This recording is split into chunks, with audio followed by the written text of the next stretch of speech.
Vamos conversar com Sérgio Americano Mendes, ele que não é apenas candidato a deputado federal lá por Minas, mas é um empresário e alguém que sempre faz análises e intervenções muito pertinentes e coerentes sobre a realidade política lá nas Alterosas.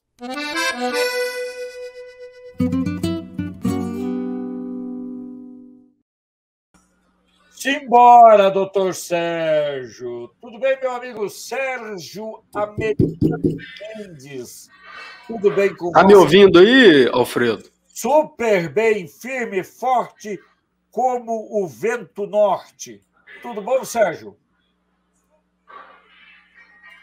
Tá me ouvindo, Sérgio? O Sérgio não está me ouvindo. Eu estou te ouvindo. Agora eu estou ouvindo. Então tá. Tá tudo bem contigo, Sérgio? Graças a Deus. Graças a Deus e apesar dos ateus.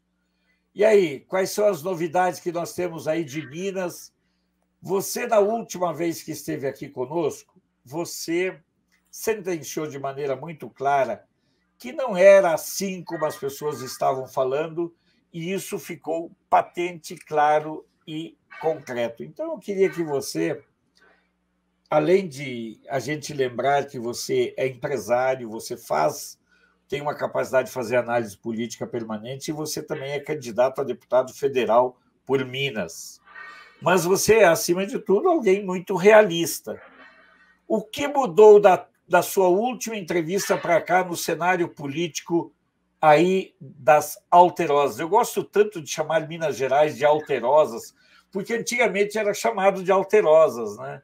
Então, eu quero que você situe sobre esse quadro que nós estamos vivendo aí em Minas Gerais. Inicialmente, aí um bom dia a todos, né? Aqui mais uma vez no canal de Brasília, com grande satisfação. Aqui em Minas é o termômetro do Brasil, porque eu costumo dizer que a parte sul de Minas Gerais ela é muito parecida com a região sudeste, né? São Paulo, Rio de Janeiro, e com a região sul. Já a parte norte, acima de Curvelo, ela é muito parecida com o Nordeste. Então, a Minas Gerais ele é um encontro desses dois Brasis aí, né?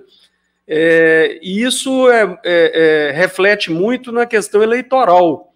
Basta ver que, como exemplo, em 2014, a Dilma ganhou do Aécio aqui em Minas, né? Mesmo ele tendo sido governador de Minas, mas como ela estava muito forte no Nordeste, isso desequilibrou a eleição aqui em 2014.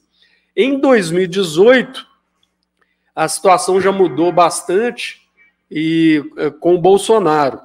E agora, em 2022, nós estamos percebendo que o presidente teve uma fase um pouco preocupante durante a pandemia, quando ele foi atacado aí diariamente, durante horas, em todos os órgãos de notícias, né?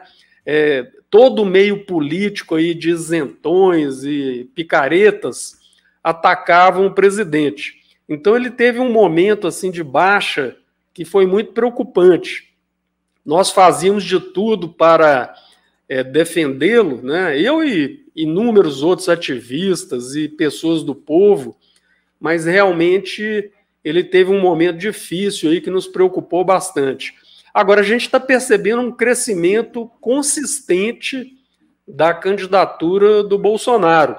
Na última vez que eu estive aqui no canal de Brasília, eu já havia falado que, na minha opinião, já estava meio a meio com uma tendência pró-presidente Bolsonaro.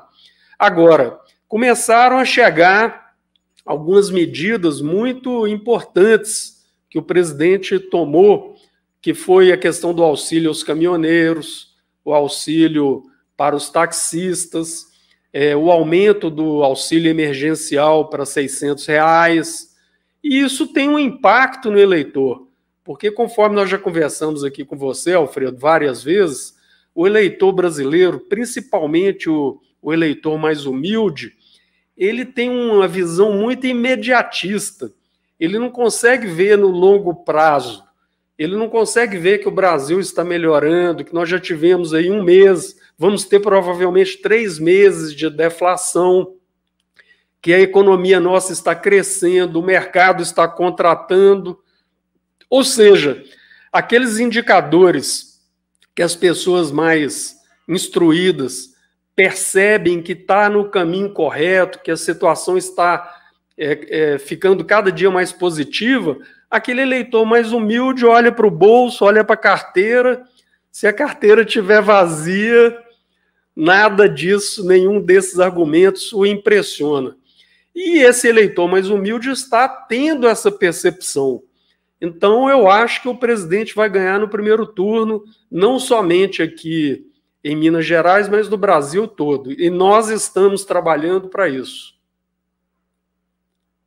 Eu quero destacar, Sérgio, um fator que, na minha opinião, você tinha cantado essa pedra, e eu coloquei aqui embaixo, o Sérgio Americano Mendes, 1477 deputados federal. É isso, Sérgio? Sim, Minas Gerais. Então, eu vou colocar, só complementar aqui com Minas Gerais. Você está usando o Sérgio Americano Mendes ou só o Sérgio Americano? Eu uso o nome completo porque eu tenho um homônimo aqui no estado, né? Então vamos deixar assim. Então, na sua última participação aqui, você foi muito cristalino na questão da disputa entre o Zema e o Calil.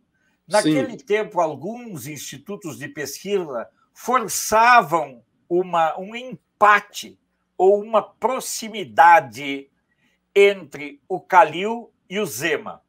E você foi corajoso e você colocou o seguinte: não, o Zema está com uma vantagem muito folgada. Passa o seguinte, na sequência, Sérgio, essa sua análise de cenário sobrou, como gostavam de dizer os antigos, e eu gosto de certas palavras, de certas expressões mais passadas, sobrou vir à luz essa verdade, porque as novas pesquisas mostraram exatamente a vantagem eleitoral do Zema sobre o Calil de forma escancarada. Você, inclusive, disse que havia um teto para o Calil, um teto que está mais ou menos sendo se confirmado. Eu queria que você, então, o que mudou na percepção dos institutos, algo que você já tinha percebido pelas suas andanças? O que eu percebo na questão eleitoral é que, em Minas Gerais, existe uma simpatia muito grande pela eleição do Zema. Como você sabe, eu fui candidato a deputado estadual em 2018 pelo Partido Novo e fui obrigado a sair do partido por causa do João Amoedo, que perseguia quem apoiasse o presidente Bolsonaro. Mas, assim, eu continuo lá com muitos amigos, sou amigo do governador e tudo mais. Mas o Zema tem essa simpatia. Ele, em alguns momentos, eu acreditei que ele fosse vencer no primeiro turno com folga. Mas, infelizmente, o governador ele é cercado por alguns assessores ali de péssima qualidade. Eu costumo falar que são assessores com C cedilha, né? Que são esquerdistas. E eles convenceram o Zema a abrir mão da parceria com o presidente Bolsonaro. É de conhecimento público aqui em Minas que o presidente ligou para o Zema e propôs uma parceria de palanque com o Zema. E o Zema, talvez mal orientado por esses assessores, se recusou. Então, o presidente lançou a candidatura do senador Carlos Viana, que vinha ali andando sozinho, naquela faixa dos 5% de apoio apenas, né? Mas, ultimamente, eu já vou fazer outra previsão aí para você, a candidatura do Carlos Viana tem crescido muito, porque o presidente já esteve aqui em Minas 3 ou 4 vezes nos últimos 30 dias. Então, e ele tem levado o Carlos Viana no palanque, né? E isso está provocando um crescimento da candidatura do senador Carlos Viana, e eu já diria que esse crescimento talvez impeça que o Zema ganhe no primeiro turno, e se eventualmente o Zema for para o segundo turno com o candidato do Bolsonaro, eu acho que pode ser que o governador venha a perder uma eleição que estava praticamente ganha, né, por incompetência política. Porque eu costumo dizer o seguinte: em 2018, eu participei da campanha do Zema desde o início. Quando nós o apoiamos, ele tinha 0% de intenção de voto. Então, naquela eleição, a gente diz que ganhamos uma eleição praticamente perdida. E agora, eu acho que existe a possibilidade dele perder uma eleição praticamente ganha, né, por inabilidade política, por incompetência política. Então, o quadro aqui, eu diria que está indefinido ainda. Não vejo mais uma vitória no primeiro turno, pelo menos neste presente momento. Isso é um dado tão revelador, porque você está... E eu sempre faço questão de dizer, eu conheço o Sérgio há uma beirada de tempo, a gente conversa faz tempo. Desde um almoço aqui, já nem existe mais o restaurante, né? No chão goiano aqui. Tem uns 4 ou 5 anos. Por aí. Então, a gente sempre conversa. E eu gostaria, então... Você está dizendo que é provável que é possível que o Calil não esteja no segundo turno em Minas? Estou dizendo que, se o senador Carlos Viana continuar crescendo nas intenções de voto, como está crescendo, na minha opinião, pode ser que o Zema não ganhe no primeiro turno. E aí nós teríamos um segundo turno. No segundo turno, como o senador Carlos Viana ele tira mais voto do Zema do que do Calil, a gente teria uma situação de 3 candidatos aí na faixa dos 20%, 30%, e aí qualquer um pode ir para o segundo turno, inclusive o senador Carlos Viana e o próprio Calil, e o Zema fica de fora, porque fica equilibrado. Você teria 3 candidatos ali nessa faixa dos 20%, 30%, e pode dar de tudo, né? Na eleição de 2018, na véspera do primeiro turno, o Zema estava com 8% de intenção de voto. E no debate ele declarou apoio ao Bolsonaro, né? Ele quase foi expulso do partido por causa disso. Quando se abriu as urnas, ele teve quase 40%. Então, esse crescimento do Carlos Viana para o Zema é extremamente preocupante. E eu fiz de tudo para que o governador se aliasse ao presidente, mas ele não escuta ninguém, né? Ele dá atenção para uns assessores dele ali com C cedilha, que acham que sabem de tudo, né? E ele está correndo esse risco, sim. E agora você tem percorrido Minas, né? Lógico que sua região, inclusive, eu coloquei aqui as notícias lá do Vale do Rio Doce, lá do norte de Minas, né? Eu queria saber como é que está a situação, porque um dia você me contou, na última entrevista, você falou que antes era difícil encontrar espaços ou eleitores do Bolsonaro, e agora... Como é que está ficando a situação? Você está vendo uma diferença? Continua crescendo aquilo que você falou na outra eleição? Em 2014, 80% daquela região norte de Minas era petista. Tanto que o Bolsonaro, em 2018, em 250 e tantos municípios, estou falando em números redondos aqui, ele ganhou apenas em 3, né? Mas em 2018 já houve um equilíbrio, diria 60-40 a favor do Haddad. Nessa eleição, eu já acho que o presidente vai virar a situação no Norte de Minas. Ele esteve em Montes Claros agora, há coisa de 15 dias atrás. Ele fez a maior motociata que se tem notícia no norte de Minas, Montes Claros é uma cidade de 500 mil de habitantes, né? Morei lá há muitos anos. Sou considerado da terra lá também, porque minha família, meus avós foram para Montes Claros há 100 anos atrás, estão enterrados lá. Eu mesmo morei lá até entrar para a faculdade.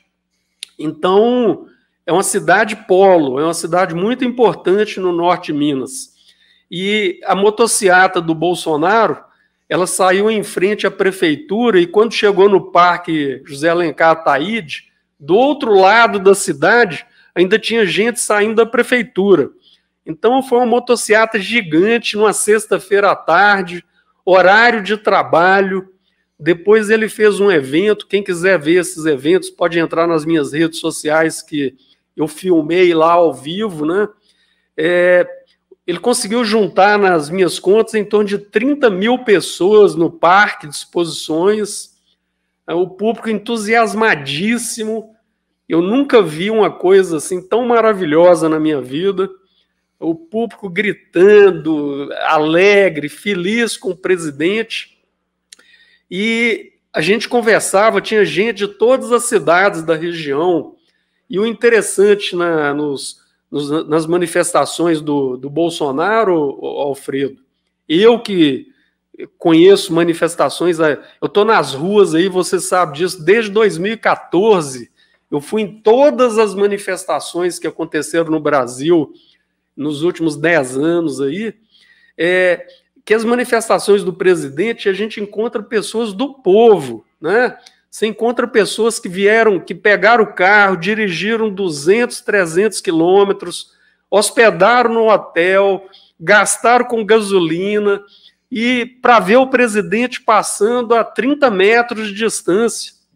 Então é uma coisa assim, comovente, que nos traz uma responsabilidade muito grande, porque esse povão está confiando que nas eleições agora nós teremos uma grande mudança no Brasil.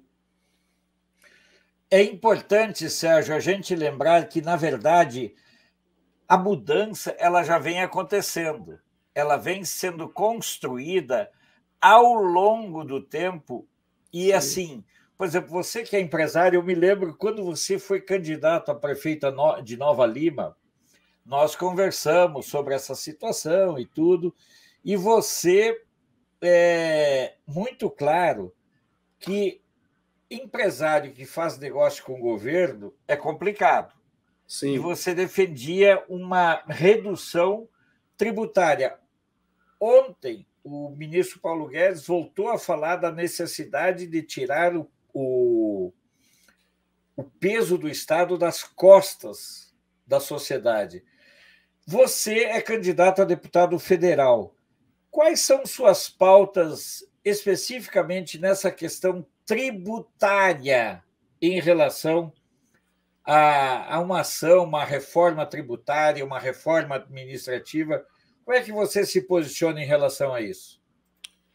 Olha, Alfredo, Minas Gerais se rebelou, né, na Inconfidência Mineira por causa do quinto do ouro. O quinto é 20%. Hoje o brasileiro, né, trabalha 5 meses por ano apenas para pagar impostos para o governo federal, estadual e municipal, o que dá uma carga tributária de 40% da renda dos brasileiros. Então você veja bem, hoje o brasileiro paga o dobro do que os mineiros pagavam para a coroa portuguesa, sei lá, 300 anos atrás. Ninguém suporta mais esse Estado brasileiro. É um Estado caro, ineficiente, extremamente regulamentador, quer pôr regra em tudo, quer criar dificuldade para tudo, e isso está sufocando a sociedade. Então eu comecei na política me revoltando contra um picareta que era prefeito aqui em Nova Lima, que queria aumentar o IPTU em 700%. Eu comecei na política me rebelando contra isso. Então, eu, como deputado federal, vou continuar nessa seara. Nós temos que fazer uma simplificação tributária temos que diminuir as cargas dos impostos, tanto federais, estaduais, municipais, sobre a sociedade e deixar a sociedade trabalhar. Eu milito, eu sou engenheiro civil e eu enfrento isso aí no dia a dia. Você, para fazer uma construção de um prédio aqui em Belo Horizonte, né, que é a nossa capital, você pode demorar até 4 anos para conseguir um alvará de construção na prefeitura. Isso é um completo disparate, um completo absurdo. Você imagina, lá na prefeitura, nesse momento, devem ter lá 1.000, 2.000 projetos parados na gaveta daqueles parasitas inúteis lá da prefeitura do Calil, né? E imagina se esses alvarás fossem liberados aí urgentemente. A gente criaria aqui 50, 100 mil empregos de uma hora para outra. E o cidadão que muitas vezes está lá desempregado, ele não sabe que ele está desempregado por causa dessa regulamentação excessiva das prefeituras, do governo do estado, e até antes aí do governo federal, que já tomou medidas para simplificar isso. O governo Bolsonaro tem nos orgulhado muito, porque ele está procurando diminuir impostos e diminuir as regulamentações. Você sabia, Alfredo, que eu já fui traficante na minha vida, traficante de queijo, porque você comprava um queijo aqui em Minas Gerais, como ele não tinha o selo lá de algum órgão desses inúteis aí, era considerado tráfico você levar um queijo para um amigo lá em São Paulo, né? E o produtor rural não podia vender seu queijo fora da região dele porque era ilegal. Então nós temos um Estado parasita, esse bando de inúteis que estão em Brasília, estão nas assembleias, estão nos governos, ficam criando regras absurdas, sufocando quem produz. Em 2018 eu estava andando lá pela região norte de Minas e um pequeno produtor rural, porque eu tenho muito apoio no meio do pequeno produtor rural, me ligou no telefone, desesperado, porque ele tinha uma fazendinha de 1 hectare, 1 hectare é um quarteirão, né? E nessa fazendinha dele plantava cana para fazer a cachaça artesanal no alambiquezinho dele lá que sustentava a família. E chegou um bando de parasitas lá numa D20, numa caminhonete dessas chique aí, um fiscal do INPI, um fiscal não sei da onde tal, vigilância sanitária, Ministério do Trabalho, exigindo que ele tivesse EPI, ele tinha que contratar um médico do trabalho, tinha que assinar a carteira da mulher dele e do filho que trabalhavam com ele, e querendo aplicar multas de valor superior à propriedade do pequeno fazendeiro. Então, esse é o estado que o povo enfrenta. Você põe um vagabundo, desculpa aí quem está nos ouvindo, que ganha 30 mil por mês, para perseguir um coitado que trabalha com as mãos. Então, nós temos que tirar esses parasitas da sociedade. Temos que desregulamentar, diminuir a carga tributária, porque o Brasil vai explodir de crescimento, vai explodir de empregos, vai explodir de oportunidades para esse povão trabalhar e ganhar dinheiro. O brasileiro não quer viver às custas de bolsa isso, bolsa aquilo, não. O brasileiro quer viver às custas de salário, às custas da sua empresa, abrir seu empreendimento. A minha família é uma família de empreendedores, sabe, Alfredo? E meu filho agora formou em engenharia e está atuando como empreendedor. Eu fico com pena dele. Ele está começando, os obstáculos, as exigências assim, são desproporcionais. E o pior de tudo, que é aquilo que eu falo para você, o pequeno empresário, o trabalhador, ele é de direita. O problema é que os grandes empresários, na sua maioria esmagadora, são esquerdistas, porque eles vivem à sombra do Estado. Esses grandes empresários, donos de banco aí, basta ver, as herdeiras dos bancos apoiam o Lula, porque o Lula jamais teria colocado o Pix, que é de graça. Estaria você hoje aí, até hoje, pagando para R$20 para transferir seu dinheiro da sua conta. Então, esses grandes empresários são parasitas que vivem do Estado. Eu te falei naquela entrevista que, para mim, empresário é quem vende no comércio normal. É o empresário privado. Empresário que trabalha para a prefeitura, para governo do Estado. Isso, para mim, não é empresário. Ele participa de esquemas aí esquisitos e tudo mais. É um parasita, praticamente. É importantíssimo ficarem claras essas questões. Olha, eu particularmente, eu sou empreendedor e sei o que é penar, porque aos 64 anos eu tenho que trabalhar. Eu não tenho aposentadoria. Eu não tenho aposentadoria porque a vida toda tocando uma nanoempresa.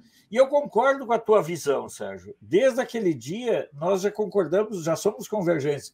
O cara monta uma grande empresa, ele procura um deputado para subornar, ele procura um prefeito para subornar, ele procura um senador para subornar. Quem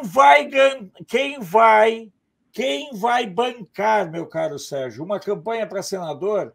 Só aqui em Brasília, para eu ser candidato ao Senado, o partido me cobrou R$500 mil, o partido que cobrou mais barato.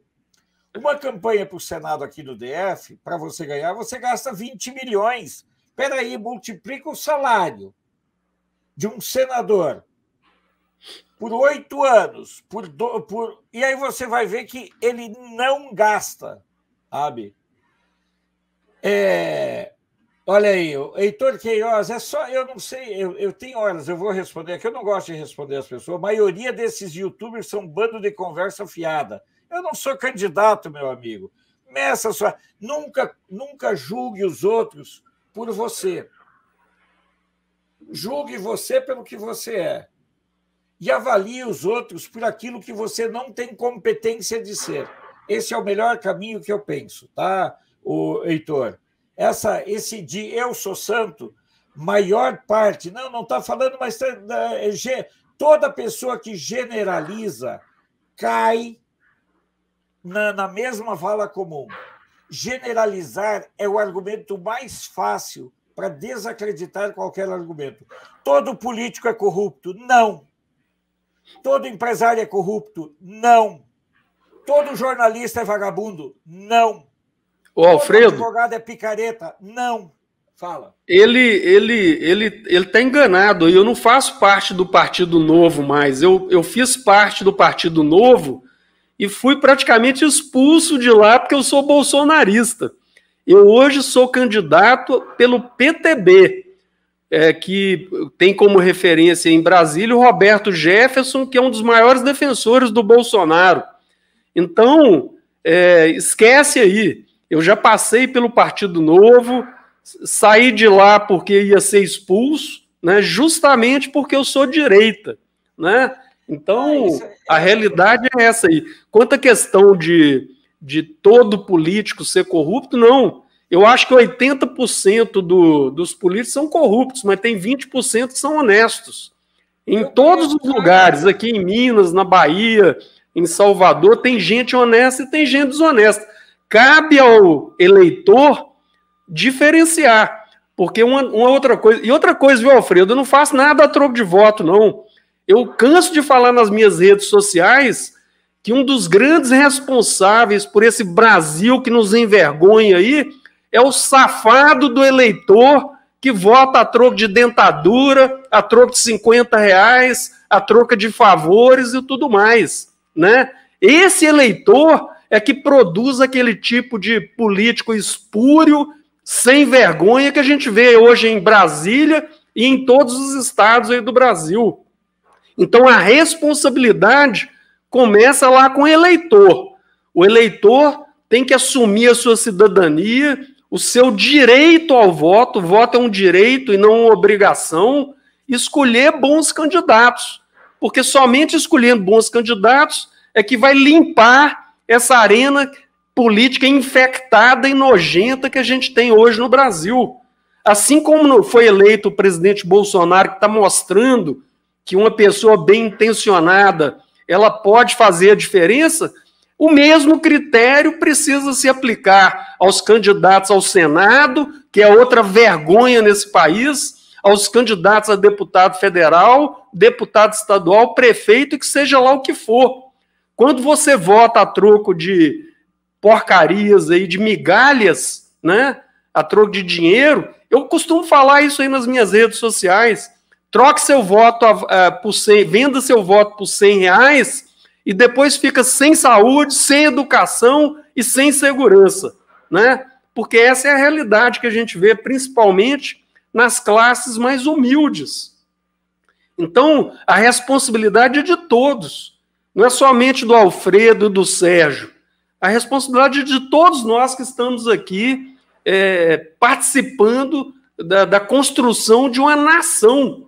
Um país é uma nação. Ela não vai ser construída pelo Bolsonaro sozinho, pelo Sérgio sozinho, pelo Alfredo, que fica 3, 4 vezes por dia aqui mostrando as notícias, mostrando a realidade. A construção é por todos nós. Cada um põe seu tijolinho lá e constrói um Brasil que a gente quer. E desculpe o desabafo aí, mas eu sou muito sincero. Eu também. Eu falo claramente para as pessoas. Durante muitos anos, falaram para todos nós, olha, não entre em política, que política é coisa de gente suja. E os sujos tomaram conta. Sim. Olha, eu vou dizer, isso aqui é meu copo d'água.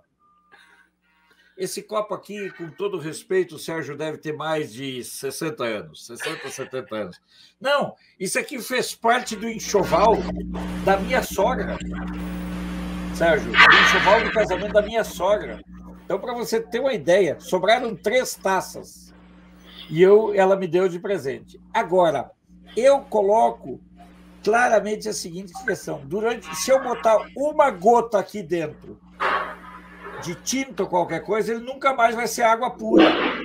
Então, nós temos que ir limpando o cenário o tempo todo devagar. Isso demanda tempo. Isso demanda coragem. Eu acordo todo dia às 5h30 da manhã. Eu já mostrei aqui, na verdade não é 5h30. Eu acordo, sabe?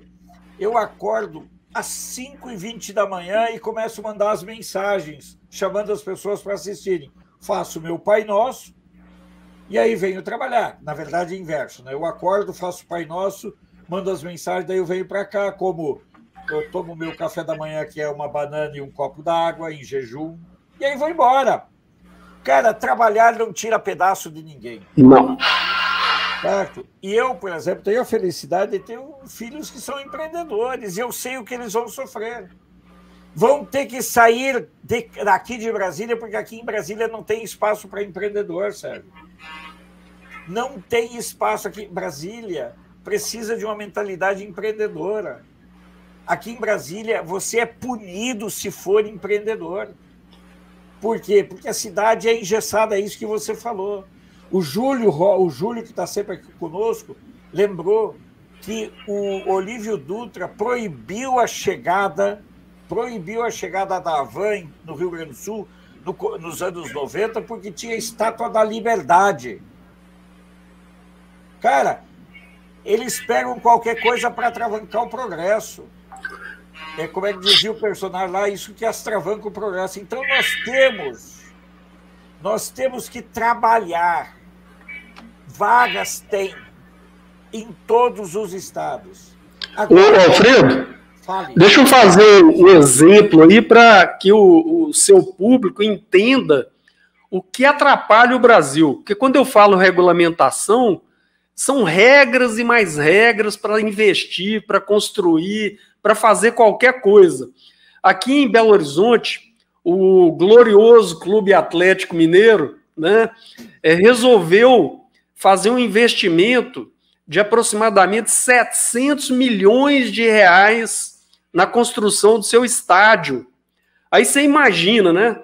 O prefeito de Belo Horizonte, na ocasião, era esse candidato ao governo, esse Calil, né? Que foi presidente do Atlético. Então, eu vou contar esse caso, porque esse caso é absurdo.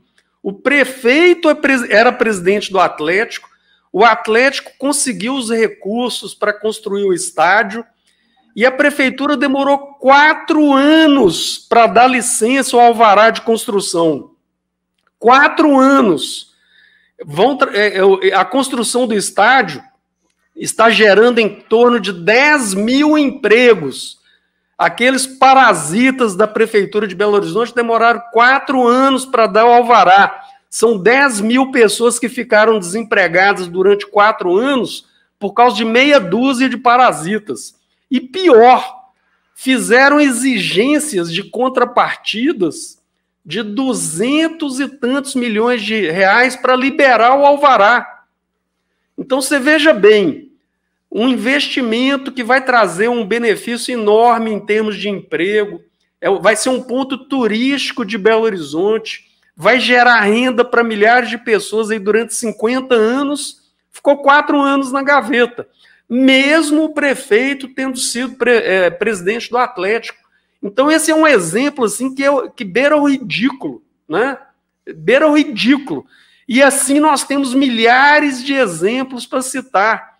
Desde aqui em Nova Lima, o cidadão resolve abrir a garagem dele e montar um restaurante, ele demora 2, 3 anos para conseguir um alvará, porque é considerado quase que um ato político a concessão do direito de você investir.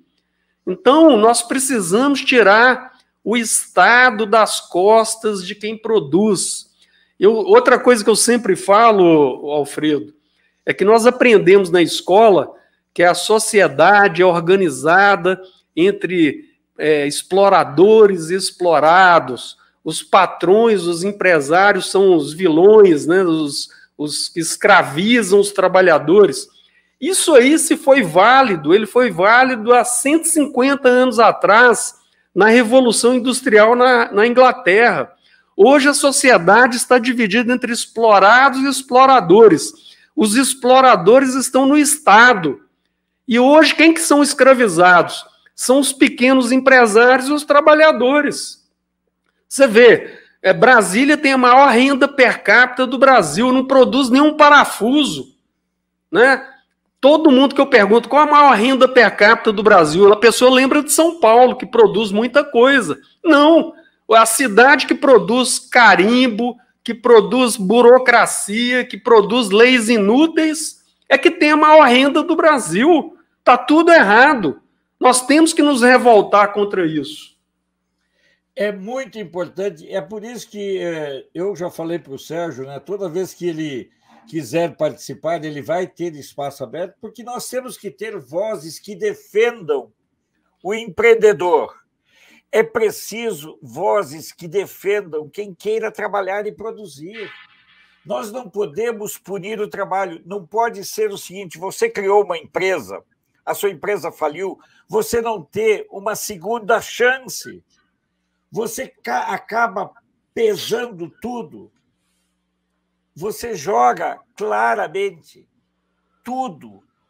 Sabe, você não pode mais jogar nas costas da pessoa que abriu uma empresa e não deu certo a responsabilidade de não deixá-la tentar de novo. Eu converso muito com pessoas nos Estados Unidos, se o teu negócio não funcionou, bola para frente, você vai abrir outro negócio, vai colocar a tua vida em dia. Aqui no Brasil, para você fechar uma empresa, eu vivenciei isso. Eu tinha uma sociedade da qual eu saí, montei uma outra empresa, nós demoramos quase 10 anos para conseguir fechar a empresa. Quase 10 anos, meu caríssimo Sérgio.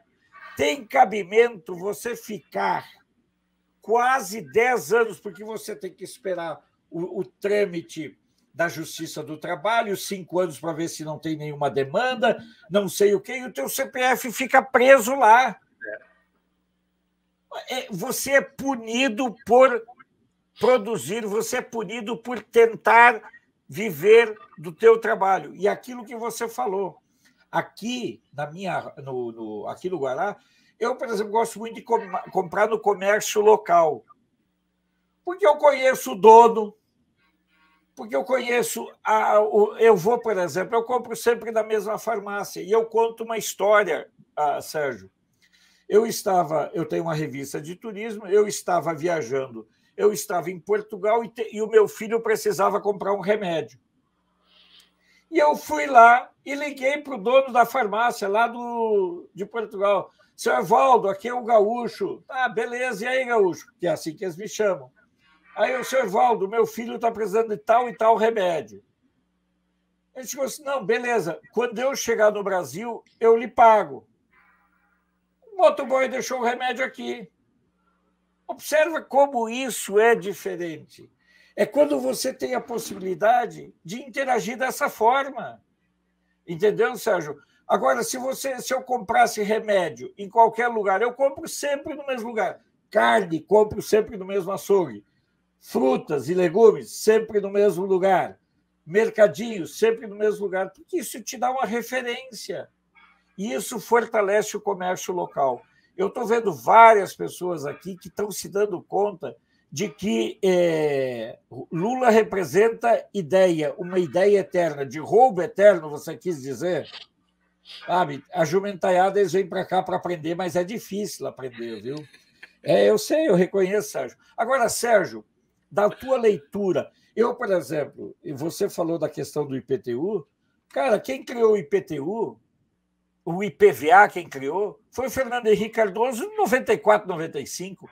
O IPVA é um imposto socialista. O IPTU é imposto socialista. Sim. Eu espero que você, uma vez eleito, se junte em duas lutas. Primeiro, pela redução da carga tributária, que eu sei que você vai fazer. Sim. E a segunda é pelo direito do cidadão de ter candidaturas independentes, não ficar na dependência dos partidos. Agora, voltando para o quadro político aí de Minas, você que é candidato a deputado federal, e está aí o teu número, Sérgio Americano Mendes, 1477, deputado federal. Eu queria que você me dissesse o seguinte, Sérgio, não apostando, mas deixando claro, aquilo que era uma vitória fácil pode se tornar num queijo velho estragado, é? No caso do Zema? Pois é, o Zema está nessa situação aí que pode ter grandes dificuldades. E no Senado, nós estamos também tendo uma série de problemas em Minas, porque até um mês atrás, a gente olhava a lista de candidatos e dava vontade de desistir, porque é lixo atrás de lixo, era só esquerdista, até Aécio Neves estava na lista de candidatos ao Senado aqui em Minas, né? Aí apareceu o Cleitinho. Cleitinho é um deputado estadual aqui, até amigo meu, né? E o Cleitinho faz aquele estilo de denúncias na internet e tal, é um rapaz simples, de origem humilde, e que tem muita simpatia nas redes sociais. E ele começou a crescer, e começou a incomodar muito o establishment político aqui de Minas Gerais, né? Agora, tem um candidato ao Senado que foi lançado agora há três semanas atrás, que é um candidato de direita, pelo PTB, que é o pastor Altamiro Alves. E o pastor Altamiro Alves saiu candidato ao Senado, escolheu um número para ser candidato, muito simbólico, porque qual que é o número do candidato ao Senado? É o número do partido, 14, e o segundo número pode ser 1, 2, 3, 4, 5, 6, 7, 8, 9. E adivinha qual o número que ele escolheu? 142. E ele está pregando abertamente que ele vai votar pelo impeachment de ministros do Supremo que extrapolarem os limites da Constituição. Esse candidato, o pastor Altamiro Alves, já está em 5% das intenções de voto, em segundo lugar, atrás do Cleitinho, que o presidente apoia, que está com 9%, né? Então, no quadro eleitoral do Senado, nós podemos ter também alguma reviravolta, Porque apesar do presidente estar apoiando o Cleitinho, e ele tem um perfil de uma pessoa honesta e tudo mais, a realidade é que ele não é muito direita, não. Não, ele é de esquerda, o Cleitinho. Vou deixar franco. Você não pode. Agora, o Cleitinho é do Partido Comunista. Ô, Norimar, eu estou vendo aqui as pessoas... Vamos deixar claro, o Cleitinho é do PPS. PPS é o sucedâneo do Partido Comunista Brasileiro. Não vamos nos enganar. O Cleitinho, depois ele foi... O PPS hoje é o Cidadania, que é o partido de esquerda. Então, vamos... eu não vejo... Eu não preciso pagar pedágio para ninguém. Agora, eu conheço, estou vendo a biografia do Cleitinho, é legal, é batalhador, mas ele é de esquerda. Vamos deixar as coisas bem claras. No Brasil, a gente tem um grande problema, Alfredo, que você acabou de citar aí alguns minutos atrás, que é a proibição de candidaturas avulsas, né? Eu te diria com toda tranquilidade, se existisse candidatura avulsa, eu seria um candidato avulso, porque eu não vejo praticamente nenhum... O partido que eu me identifico mais hoje é o PTB, que no seu estatuto se declara de direita, né? Mas, assim, as opções são terríveis, né? No caso do Cleitinho, ele é esquerdista, mas o pastor Altamiro Alves, ele foi lançado na convenção do PTB e ele é muito corajoso, assumiu a bandeira da coragem no Senado, que hoje é uma instituição que nos envergonha profundamente, é uma instituição que desonra quem pertence a ela, porque são covardes, pessoas que não têm o mínimo de dignidade de cumprir sua obrigação, né? Então, o pastor Altamiro Alves, eu não sou candidato ao Senado, não, eu sou candidato a deputado estadual, deputado federal. O senador está tendo a coragem de falar essas coisas que eu estou repetindo aqui, né? E ele está crescendo muito. Eu acho que pode ter uma grande surpresa aí no Senado de Minas e o pastor Altamiro Alves até ultrapassar o Cleitinho, porque a rejeição do Cleitinho na direita é muito grande também, né? Tem uma turma que segue as instruções do presidente e tudo mais, mas tem uma turma que não segue, não, né? Que não segue, porque ele acha que o presidente está sendo enganado, né? Deixar claro que, inclusive, o Cleitinho sempre foi aliado de quem? Do Janones. Começa por aí.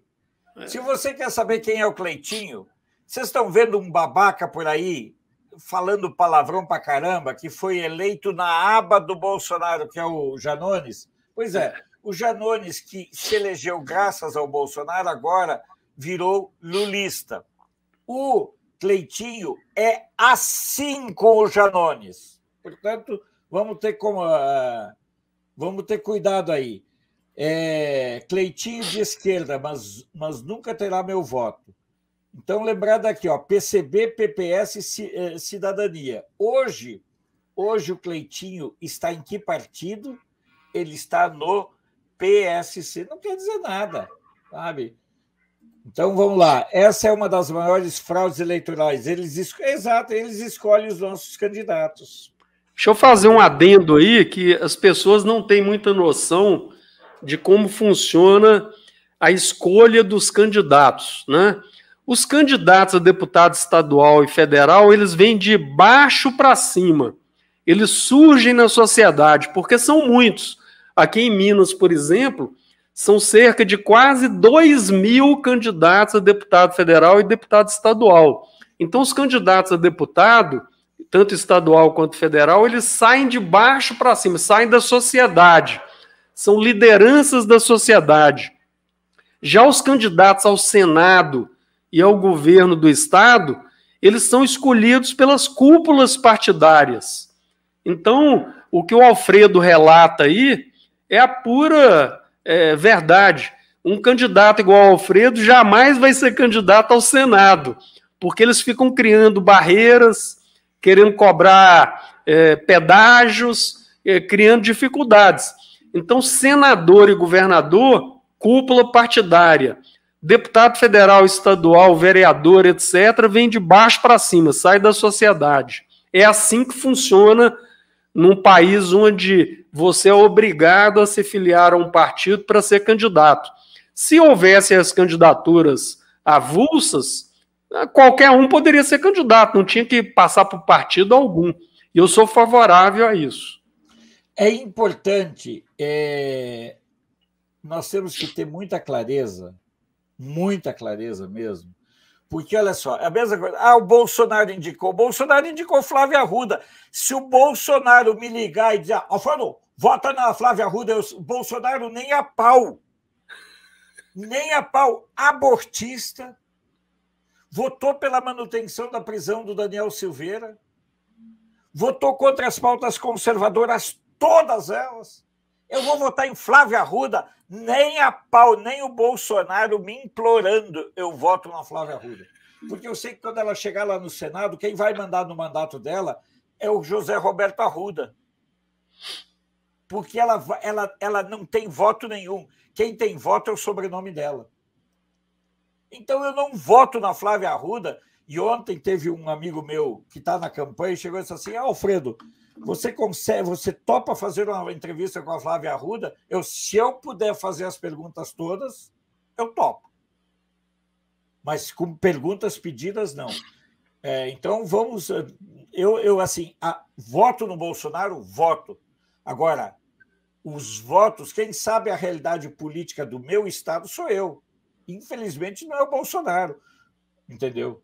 Aqui no DF, votar para Senado na Flávia Arruda, tendo a Damares como candidata, o cara não tem que ser conservador, ele tem que ser babaca.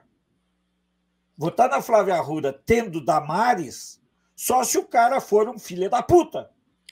O grande problema, Alfredo, é que o Bolsonaro ele não tem as informações completas de cada estado. Aqui em Minas, por exemplo, ele é blindado e ele recebe informações da política estadual de 4 ou 5 pessoas. E essas 4 ou 5 pessoas levam apenas as informações que interessam a elas. Então, o presidente, muitas vezes nos estados, são 27 estados, é como se fossem 27 países diferentes. Ele recebe as informações muito deturpadas e, de vez em quando, ele entra numa canoa furada. Basta lembrar em São Paulo que ele estava apoiando, durante um período, da Atena, né? Então, não é que o presidente é mal intencionado, não é nada disso. É que a informação que chega na orelha dele chega deturpada, porque o Brasil é muito grande. Gente, para sair de Belo Horizonte, que fica no centro do estado, e chegar na divisa com a Bahia, você tem que andar 800 quilômetros. 800 quilômetros você atravessa a França inteira. Então, os estados são muito grandes, são muitos estados, são situações completamente diferentes, e é impossível para que o presidente Bolsonaro conheça tudo nos detalhes. Então, muitas vezes, ele recebe essas informações errôneas e toma decisões equivocadas na escolha desses candidatos. Eu conheço o presidente, respeito demais, mas eu acredito nisso. Eu acho que ele é uma pessoa sensacional, super bem intencionada, mas se você tiver a informação errada, a decisão fica errada, né? Essa é a situação, né? É muito importante. E outra coisa, a gente tem que ter clareza de falar as coisas. Entendeu? Nós temos que ter capacidade. O presidente tem que se preocupar com as urnas. Eu tenho que me preocupar com o voto. Eu quero, inclusive, fazer um pedido público aqui, né? Da Atena está fora, mas teve muita gente que achava que era interessante. Cara, eu vou dizer uma coisa para vocês, que eu sou a referência disso. Eu não estou acusando você que está nos acompanhando, porque você sabe que eu só acuso petista. Xingo. Jamais vou xingar alguém que está o tempo todo aqui para mim. O Manuel Arruda é o presidente do... É o presidente do União Brasil aqui em Brasília. Não confio nele, tá? Mas confio na Damares. Deixa eu falar para vocês uma coisa. Quando você parte de certos princípios, você tem que ter clareza no que vai falar.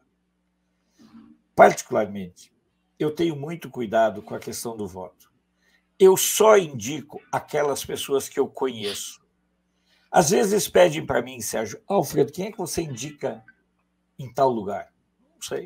Não sei, não conheço ninguém. O nosso presidente, por exemplo, foi levado na eleição de 2020 a apoiar Russomano em São Paulo. Quem é de direita que vota no Russomano? Ninguém. Russomano é garrafa de Coca-Cola de 3 litros, não tem gás. E agora, eu coloco claramente, nós temos que ter uma certeza. E eu vou dizer o que eu vivenciei em 2018. Toda vez que você vota no menos pior, você vota no mais canalha. Lembre-se disso. Toda vez que você votar no menos pior, você vota no mais canalha, no mais ordinário. Minas não elegeu a Dilma, beleza, mas elegeu o Pacheco. Você vota no menos pior, vota no mais canalha. E é isso que nós temos que ter clareza. Então, pense muito, avalie muito o seu voto. Respeito o presidente Bolsonaro, demais da conta. Sim. Mas achar que ele conhece a realidade de todos os candidatos... Não. Olha, querer que o nosso presidente saiba qual é o melhor candidato aqui e acolá, é aquilo que o Sérgio falou. Quem menos pediu para mim foi 500 mil para me dar uma sigla, sem garantia de que eu seria o candidato ao Senado. Ô, Alfredo, eu vou contar uma cena aqui que você vai entender por que o presidente, muitas vezes, ele não tem condições de saber o que acontece nos 27 estados. Ele foi em Montes Claros e 30 mil pessoas foram no Parque de Exposições para vê-lo, para aplaudi-lo. E entre essas 30 mil pessoas estava eu. Nenhum bolsonarista da cidade conseguiu subir no palanque, porque o palanque era controlado pelo prefeito, pelos políticos lá da cidade. Em compensação, todos os políticos da cidade que subiram no palanque foram vaiados. Aí eu te pergunto, foi o presidente que escolheu quem subiu no palanque? Não, não foi o presidente. Quem escolheu quem subia no palanque foi o prefeito, que pôs lá os amigos dele.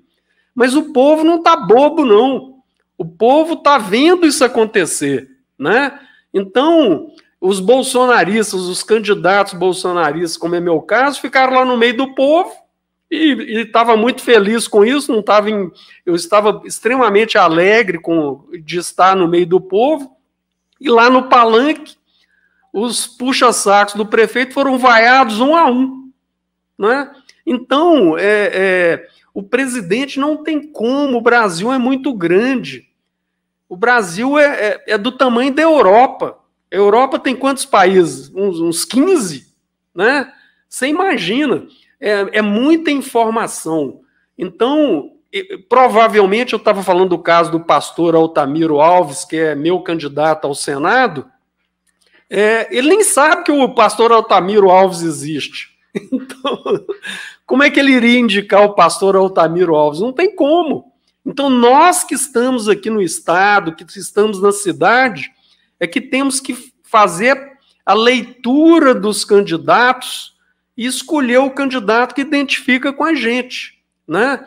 Eu vou dar um outro problema que a gente vê muito na direita, igual a gente lê aqui nos comentários, né? Eu vou votar no Ricardo Salles. Excelente candidato, fez parte lá do Partido Novo junto comigo, foi expulso do Partido Novo junto comigo também, né? É um excelente candidato, mas não adianta votar só no Ricardo Salles, porque Minas Gerais elege 53 deputados federais. Se todo mundo votar no Nicolas Ferreira, como alguém mencionou aí, nós vamos ter um deputado no meio de 53. E o que adianta isso? Nada, né? Então o Nicolas Ferreira já está eleito. Só que os votos, se ele tiver 190 mil votos, ou tiver 1 milhão de votos, ele é um só. Nós temos que dar oportunidade ao redor do Brasil para aqueles candidatos defensores do presidente, como é meu caso, que precisam do seu apoio para ser eleito, né? Se todo mundo vai votar vamos dar um exemplo, no Ricardo Salles em São Paulo, no Nicolas Ferreira aqui em Minas e tal, o presidente vai ter 27 deputados, um por cada estado, no meio de 513 deputados federais. É um desafio muito grande. Inclusive, eu quero desde já cobrar de você, cobrar no bom sentido, que você intermedie uma live com o candidato ao Senado aí do PTB. Sim. Entendeu? Então, eu vou passar o seu contato e pedir para ele entrar em contato com você, porque eu acho que vai ser muito interessante e vai ser uma opção que meus sensores aqui estão detectando que pode ser uma surpresa muito grande no Senado em Minas Gerais.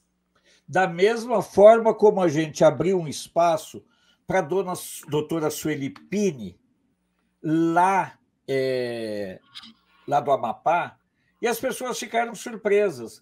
O Sérgio, ela fez uma live aqui conosco que virou o jogo lá no Amapá, tanto assim que hoje ela e o pessoal dela entraram comigo, Alfredo, precisamos fazer mais uma live, porque a live que a gente fez contigo arrebentou aqui no Amapá. Ótimo.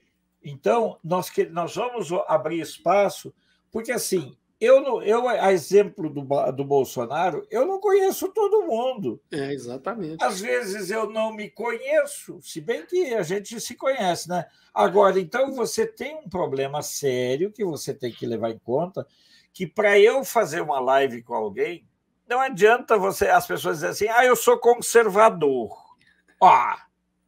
Ora, eu sou conservador. E aí? Por isso que eu sempre falo, por exemplo, se o cara vem referendado pelo Sérgio, que eu conheço há trocentos anos, beleza.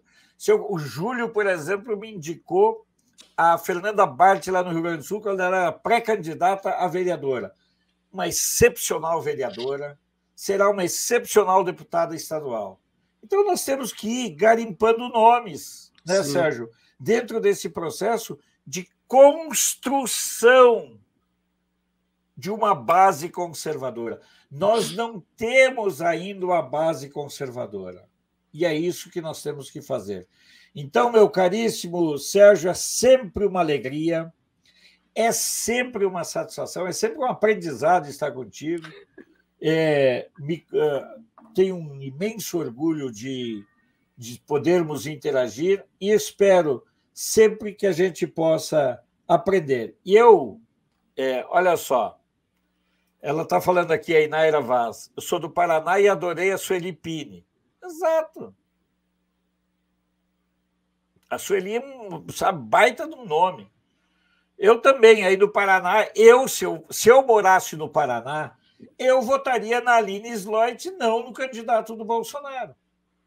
Porque eu sei a coerência, porque a Aline é do setor que eu gosto, que é o agro. Entendeu? Exatamente. Damares, astronauta, Jorge Seife em Santa Catarina, eles não têm dinheiro. Aqui em Brasília, para você ser eleito senador, para você ter chance mesmo, bota 20 milhões de reais. 20 milhões de reais, porque você tem que pagar no mínimo, 40, você tem que bancar no mínimo 30, 40 deputados federais. Você tem que, aqui no caso dela, você tem que bancar no mínimo 100 candidatos a deputado distrital.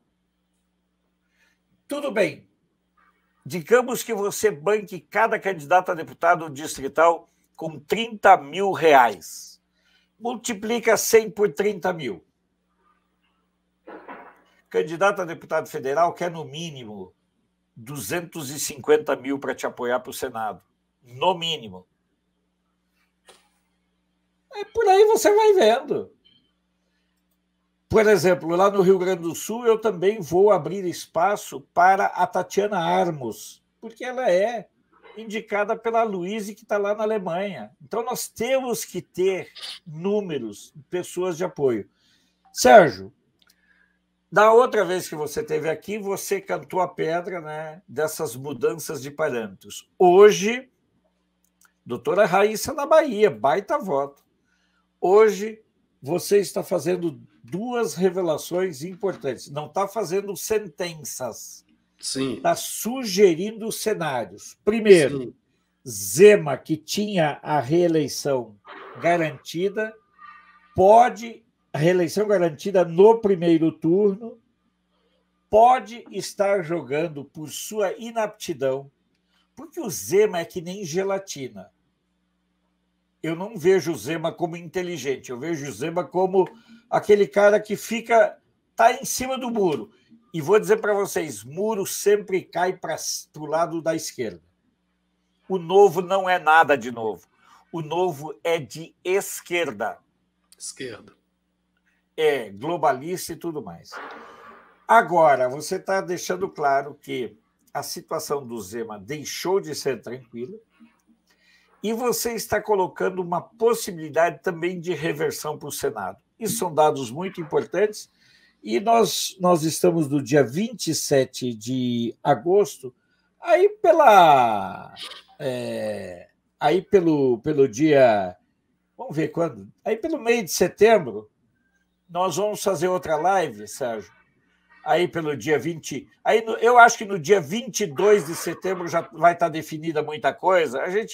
No dia 24, que é um sábado, a gente faz uma outra live para você fazer uma análise aí de cenário já na reta final. Porque todos os especialistas dizem que as eleições são definidas, essas majoritárias, nos últimos 10 dias. Então, eu quero que você se despeça e a gente vai se reencontrar. A gente troca mensagens o tempo todo, né, Sérgio?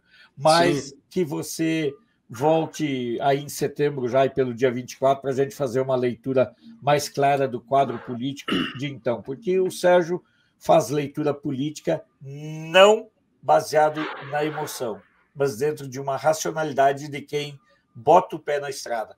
Te despede aí, Sérgio. Eu vou me despedir passando uma mensagem para todo Sérgio, o Brasil. Alô, Sérgio? Oi? Você está mudo. Tá mudo?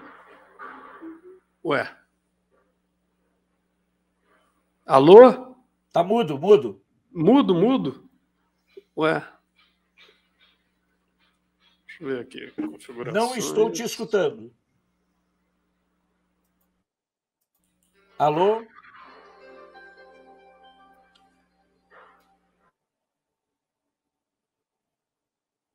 Agora fechou o microfone. Alô? Alô? Ouviu? Continua mudo. Vocês estão escutando? Ah, então se vocês estão escutando, vai ver que o problema é meu aqui. Sérgio, então tá. Então o problema é meu aqui. Isso pode acontecer. Tudo é possível. Então, Sérgio, eu queria que você se despedisse e quando você encerrar a sua conversa, você só dá um sinal com a mão para eu saber. Eu queria passar para todo o Brasil uma mensagem positiva, porque eu estou acompanhando a política diariamente nas ruas, nas redes sociais. Eu vou citar como exemplo as minhas redes sociais. Ontem nós batemos no Facebook 1 milhão de pessoas alcançadas no período de 30 dias, ou seja, a quantidade de pessoas que está se interessando pela política, procurando bons candidatos, está muito grande. Isso explica o crescimento vertiginoso da nossa audiência, tanto no Facebook quanto no Instagram, né? Pela primeira vez na história, nós conseguimos bater 1 milhão de pessoas no mês, e isso mostra que o brasileiro está se interessando pelo país, pela escolha de bons candidatos e tudo mais. Então, essa mensagem positiva é de que nós teremos uma limpeza nessas eleições. Eu costumo falar nas minhas redes sociais que o eleitor não sabe o poder que tem. Você, eleitor, você pode demitir em um único dia 513 deputados, 27 senadores e milhares de deputados estaduais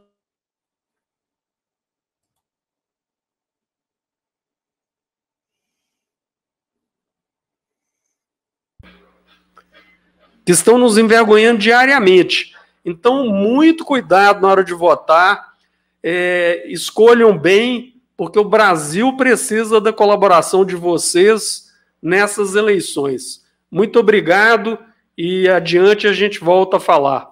Eu agora já te escutei o tempo todo, já voltou. O problema, não sacaneie o loiro aqui, é que eu fui aumentar o som e desliguei. Isso é normal. Mas está tudo normal. Sérgio, uma alegria, uma satisfação muito grande conversar contigo. Olha, eu tenho... A vida me possibilita conhecer muitas pessoas. E todos nós ficamos muito felizes quando a gente se depara com descobertas positivas. Torço... Ô, Alfredo, oi. Eu estava comentando aqui, não sei se você escutou, que nós atingimos uma audiência de 1 milhão de pessoas no Facebook e Instagram. Mas o meu YouTube, eu não consigo decolar no YouTube. Eu estou precisando atingir 1.000 seguidores no YouTube para poder fazer live externa. E estão faltando 70 seguidores nesse presente momento. Eu queria pedir a colaboração dos nossos ouvintes aí. Vamos fazer o seguinte, nós estamos neste momento, Sérgio, vamos fazer o seguinte, a Sâmia, eu tô na mesma toada com a Sâmia, o canal da Sâmia está com 714 inscritos. O canal do Sérgio Americano, eu vou abrir ele aqui agora, eu vou colocar aqui para botar o Sérgio Americano.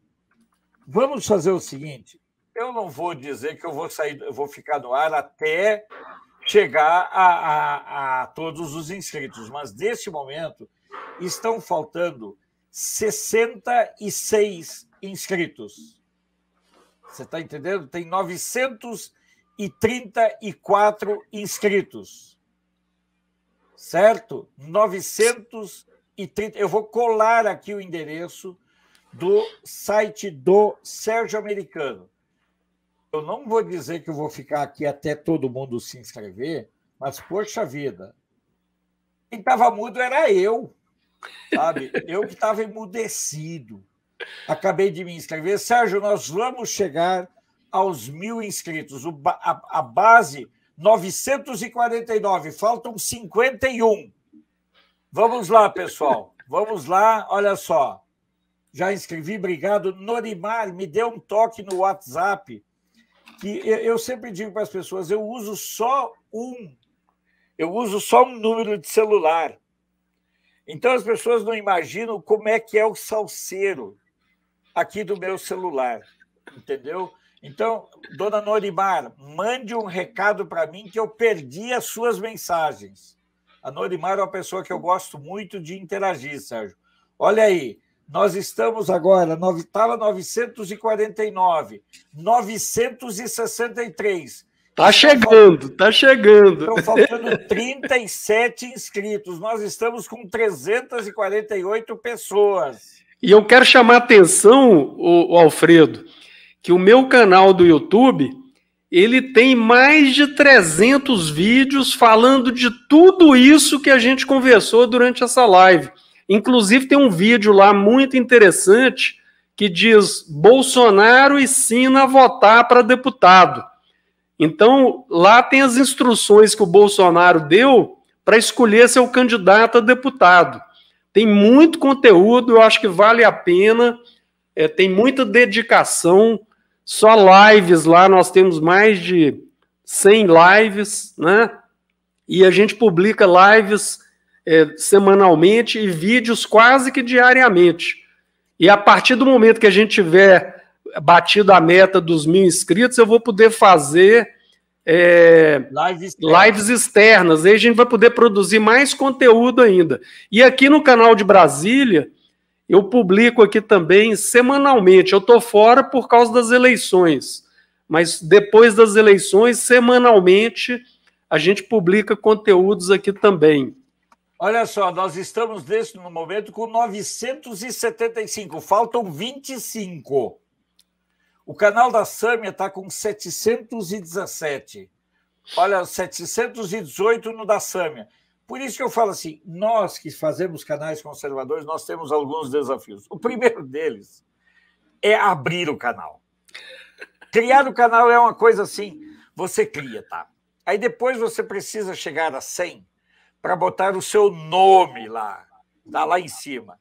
Quando eu fui criar o canal, eu contei com a ajuda de uma pessoa de São Paulo, que depois virou minha inimiga, não por minha vontade, mas por outras questões.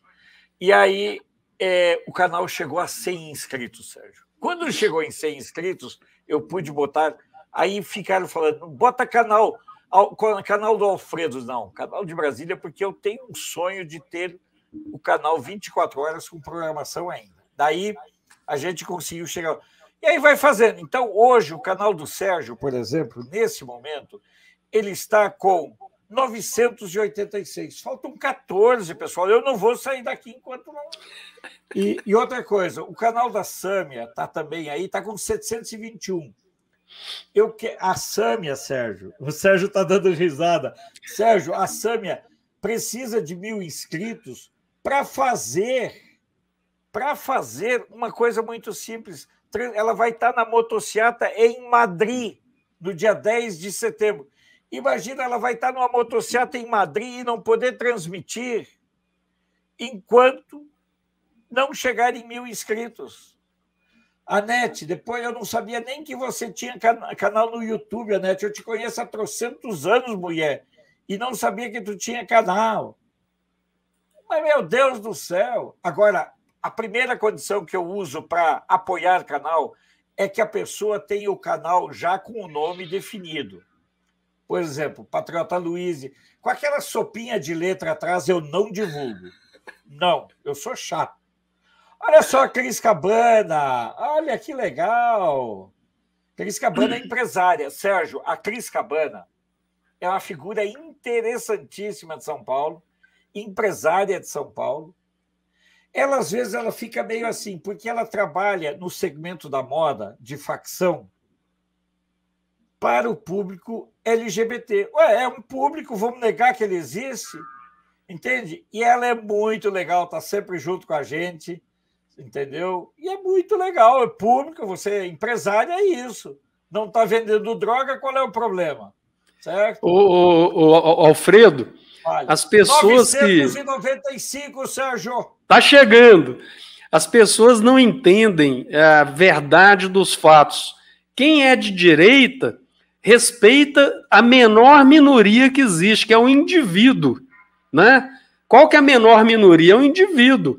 A pessoa, como indivíduo, tem direito de ter a opção que ela quiser, né? Essa política da esquerda de querer formar grupos como se fossem homogêneos, ela é uma política de esquerda. Então, a pessoa da direita, ela respeita o indivíduo. E as opções do indivíduo são direitos de cada um, né? Sérgio, 999. Opa! Sérgio, olha lá, abre lá. Eu vou fazer uma live aqui no 7 de setembro, ao vivo, da Praça da Liberdade. Olha aí, tá, nesse momento nós estamos com 999 inscritos no canal do Sérgio. Falta um. Nós estamos com 727 no da Sâmia. Vamos ver se o Sérgio já passou a barra a barreira dos 1.999. Falta um ainda. Falta um. Cara. E eu estou inscrito. Pois é. Conterrâneo.